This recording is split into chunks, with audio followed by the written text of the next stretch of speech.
लोकांचं करायचं काय? विकासामध्ये अडथळा आणणाऱ्या अशा विकासामध्ये अडथळा आणणाऱ्या अशा लोकांचं करायचं काय? आली डोकं आमच्या हक्काची, बुद्धभूमी आमच्या हक्काची, कुणाच्या बापाची.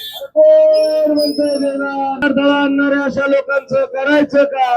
आली डोकं वर पाय. विकासामध्ये अडथळा आणणाऱ्या अशा लोकांवर बंदजीला भडकवणाऱ्या अशा लोकांचं करायचं काय? आली डोकं घेतल्याशिवाय राहणार, कोण म्हणते देणार नाही. विकच्या बापाची बंदजीला भडकवणाऱ्या अशा लोकांचं करायचं काय? आली डोकावर पाय. बंदजीला भडकवणाऱ्या अशा लोकांचं करायचं काय? आली डोकावर पाय. बुद्धभूमी आमच्या हक्काची, आई कोणाच्या बाप आलाच पाहिजे झालाच. 30 लाखाचा विषय झालाच पाहिजे झालाच. कोण म्हणतं देणार नाही, घेतल्याशिवाय राहणार. डॉक्टर बाबासाहेब आंबेडकरांचा आंदोलन कल्याण शहराच्या विकासासाठी हे आंदोलन आहे.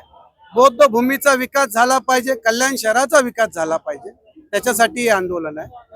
कल्याण पूर्व आणि पश्चिमला जोडणारा तो ब्रिज आहे, जेणेकरून लोकांना होणारा जो त्रास आहे, ट्रॉफिकचा असो काही असो, तो एक त्रास लोकांचा कमी होणार आहे.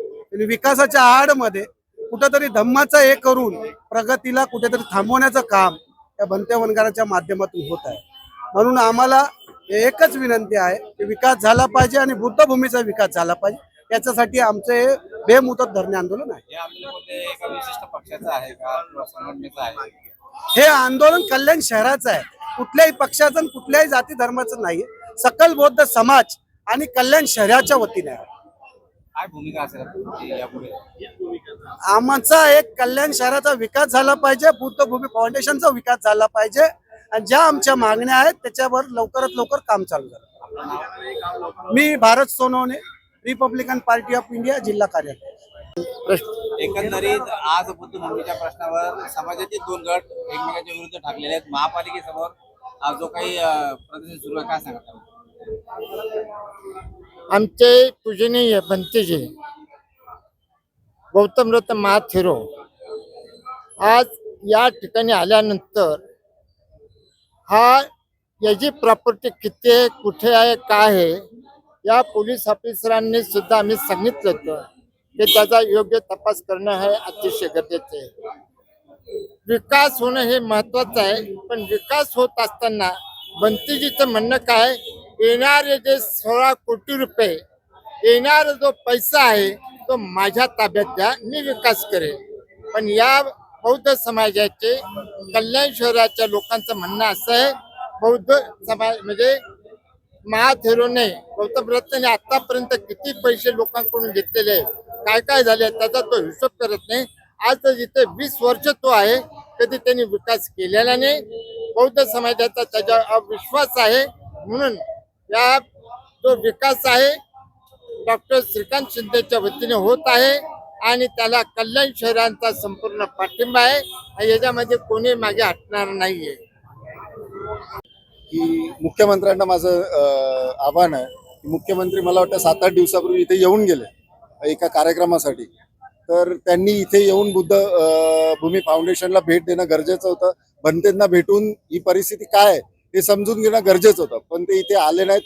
त्याबद्दल आम्हाला नक्कीच याचं वाईट वाटतं मनामधून आमच्या समाजाला की मुख्यमंत्र्यांना हा विषय तितका महत्त्वाचा का वाटला नाही. कारण हा विषय सोशल मीडियाद्वारे एवढा व्हायरल झालेला आहे की तो जगात इंटरनॅशनल लेवलला पोहोचलेला आहे आणि तरी मुख्यमंत्र्यांनी याची जाण नसावी. जर असा मुख्यमंत्री आम्हाला लाभला आणि विकासाच्या राजकारणावर आपली समस्या नाही, विकासाच्या राजकारण बौद्ध समाज हा कधीच विकासाच्या विरोधात नव्हता, नाही आणि पुढेही नसणार, हे आम्ही ठासून सांगतो.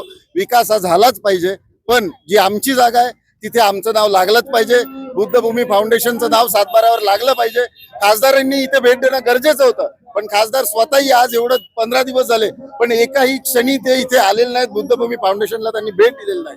त्यांना थोडी जाण असती तर ते इथे येऊन हा विषय आत्ताही ते संपवू शकतात की ही जागा बुद्धभूमीचीच आहे आणि बुद्धभूमीच्याच नावावर 7/12 होईल. काय सांगाल की आज दोन गट आलेले, समाजाच्या जी परिस्थिती निर्माण नेहमी होते, आज तर बुद्धभूमीवर झालेली आहे, काय सांगाल? ऍक्च्युली फार वाईट अवस्था आहे. समाजामधले दोन गट तयार झाले, पण मला असं वाटतं की सर्वच बाबासाहेबांची लेकरं आहेत, सर्वच बुद्धाचे उपासक आणि उपासिका आहेत. तर या दोन्ही गटांनी पण या गोष्टींना म्हणजे ह्याचा विसर पडता कामा नाही की आपण भाऊबंद आहोत म्हणून, कारण ह्याचा विद्रोह किंवा उद्रेक होता कामा नये. माझी दोन्ही इकडे नम्र विनंती आहे. दुसरं महत्वाचं म्हणजे या ठिकाणी सरळ सरळ दिसतंय की 30 तारखेला जे या ठिकाणी प्रकरण झालेलं आहे, बुलडोजर घेऊन डायरेक्ट कॉर्पोरेशनचे लोक बाद झाले, पोलीस फोर्स पण होती, तर तिथे मला कुठेतरी ती गोष्ट खटकते आहे. कारण कुठलीही पद्धतीची सूचना न करता, कारवाई न करता तुम्ही त्या ठिकाणी धडकलात आणि ह्याच्या आदेश कल्याण कॉर्पोरेशनचे आयुक्त जे आहेत त्यांनी दिलेले आहेत. त्यामुळे ह्याच्यापेक्षा मोठी शोकांतिका कोणती नाही. या ज्या घटना आहेत, या घटनेला आम्ही जे तालिबानमध्ये घडलं होतं बुद्ध मूर्ती तोडण्याचं प्रकरण, या ठिकाणी त्याच विचारसरणीतून झालेलं आहे का असा प्रश्नचिन्ह उपस्थित राहतो. इथले IAS ऑफिसर तुम्ही आहात, UPSC करून आलेले तुम्ही एवढे मोठे आहात, तुम्हाला साधं कळलं पाहिजे की डेमॉलिशनचे रूल्स रेग्युलेशन काय आहे म्हणून.